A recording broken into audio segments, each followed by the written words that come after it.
Pour désinfecter un canal, nous savons que l'instrumentation permet d'élargir ce canal, mais pas de le désinfecter. C'est l'utilisation d'une solution d'irrigation désinfectante qui permet de le faire. L'hypochlorite de sodium est une solution de choix. Certains praticiens et auteurs considèrent que cette seule désinfection ne suffit pas et préfèrent compléter cette procédure en plaçant une médication dans le canal. Ils la laissent alors en place pendant 2 à 3 semaines et ce n'est qu'au cours de la seconde séance qu'ils envisagent l'obturation du système endodontique. D'autres auteurs conseillent même de laisser la médication et de la renouveler autant de fois que nécessaire jusqu'à ce que la lésion ait radiographiquement disparu. Ils envisagent alors l'obturation à ce stade et à ce stade uniquement. La médication la plus utilisée est l'hydroxyde de calcium. Certains préfèrent un gel de chlorhexidine et d'autres enfin associent les deux. Alors, est-ce que cette procédure en 2 temps est justifiée et est-ce que la médication a un intérêt? S'il y a bien un débat qui anime la communauté scientifique endodontique, c'est bien celui-ci. Il doit durer depuis une vingtaine d'années sans que pour le moment il n'y ait de preuves tangibles que la technique en une séance ne donne de meilleurs résultats ou de moins bons résultats d'ailleurs que la technique en plusieurs séances.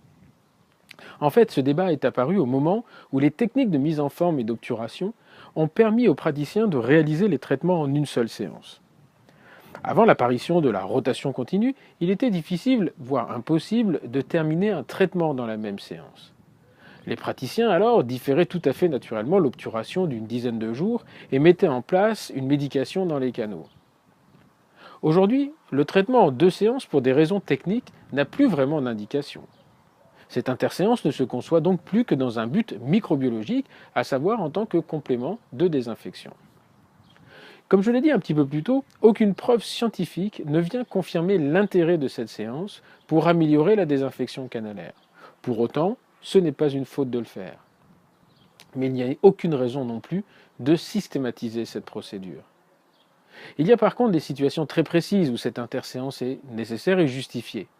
Il s'agit notamment du cas où la dent est symptomatique, douloureuse à la percussion par exemple, ou lorsqu'un traitement intracanalaire est impossible à tarir et nous indique la présence d'un exudat et donc d'une inflammation aiguë dans la zone périapicale.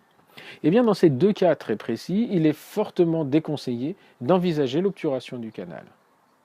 Dans l'attente du rendez-vous suivant, il est alors conseillé de mettre en place un hydroxyde de calcium dans ce canal, au moins pour prévenir le développement de bactéries éventuellement résiduelles. Pour terminer, ne confondons pas l'utilisation de la médication dans le cas précis qui vient d'être décrit ici et l'intérêt de l'utilisation de cette même médication en traumatologie. Ça, c'est une autre question. L'essentiel est là, mais la question mérite aussi d'être approfondie.